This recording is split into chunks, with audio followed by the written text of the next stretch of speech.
Boa noite, vamos ao nosso último vídeo de hoje, que é do vídeo do Maximizando, né, que é do professor Everton, ele que conversa um pouco com a gente dessa vez, né, e ele fala muito a respeito do que faz levar as pessoas a não entrarem na sala de aula, né, a não irem para a sala de aula.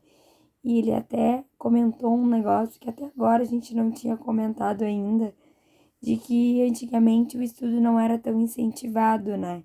Não era tão motivado pelas pessoas.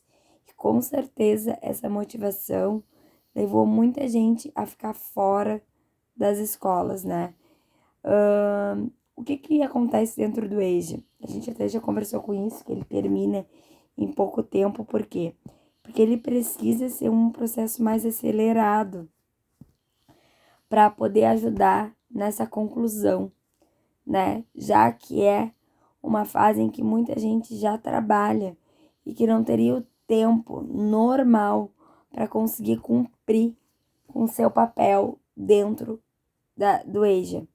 Então, para gerarem maiores oportunidades, né, fazendo essa qualificação, eles optaram por diminuir o tempo que leva para essa conclusão, né?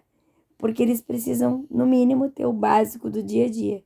Quer saber ler, quer saber mexer num celular, quer saber mexer num banco, né? Essas coisas são muito importantes e isso muitas pessoas não sabem. E hoje em dia, inclusive, é um perigo, porque às vezes tu tá no banco e as pessoas mais velhas, de repente até aconteceu com vocês, pedem uma ajuda. Se tu tá de boa fé, ok, mas quanta gente não está, né? Então é muito complicado. E a partir do momento que tu tem um conhecimento, tu não precisa desse tipo de ajuda, porque tem a ajuda do banco, mas às vezes tu precisa ir em um horário que não está funcionando. Então, acaba que tu precisa pedir para quem está ali na tua frente. E isso sim pode te acarretar a um problema muito grande, né? Então, como a gente já havia conversado, ele comenta que tem regras que para entrar no fundamental, que é do 1º ao 9º ano, precisa ter 15 anos ou mais, né? Antes disso não pode, tem que frequentar a escola regular, né? E para entrar no médio tem que ter 18 ou mais, né? E ele fala da Carta de Magna, que a gente acabou de conversar lá no outro, que em 1988, na Constituição, ela entrou, fazendo com que esse ensino fosse liberado para todos de uma forma gratuita, para todos aqueles que não tiveram oportunidade, né?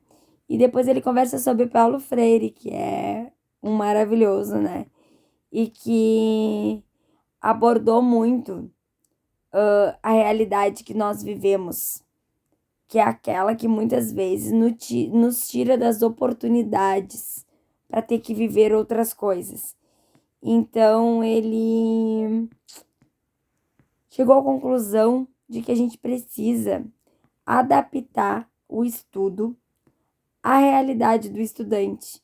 Porque é a mesma coisa que tu pegar uma pessoa que mora lá fora e que nunca teve contato com o livro e tentar daquele método A mais B, B mais A. Talvez não dê certo, porque ele já tem outras vivências, outras maneiras de conduzir. E talvez ele não consiga lidar bem com isso. Então ele precisa se adaptar. As pessoas precisam se adaptar ao cotidiano e trazer educação para isso, né? Ela precisa abordar a realidade do aluno para saber como lidar com aquele aluno, principalmente nesse tipo de educação. Já vivemos numa educação em que a gente precisa trazer as aulas cada vez mais atraentes para chamar a atenção de nossos alunos e trazer mais para a realidade deles, porque muita coisa mudou de quando a gente era menor, né? Vocês imaginam nessas situações. Então, Paulo Freire, ele fala muito sobre isso, né? De que o tradicional às vezes não funciona, né? E que a gente precisa usar o cotidiano, a gente precisa usar outras formas para chegar nessas pessoas e fazer com que o ensino seja interessante e elas não desistam mais uma vez, né? trazer a realidade do estudante. Paulo Freire, ele fala e bate muito nisso. Isso é uma coisa que muita gente usa ultimamente, né? Então, ele quer cumprir em alfabetizar, ou seja, onde todo mundo saiba a ler e escrever, e trazer a escrita de uma maneira própria, né? Vocês sabem que a alfabetização ela é diferente do letramento, né? Na alfabetização a gente conhece as letras, a gente junta elas, e o letramento é quando a gente usa realmente ela socialmente na escrita, né? Então a gente precisa chegar a esse meio termo, onde a gente vai aprender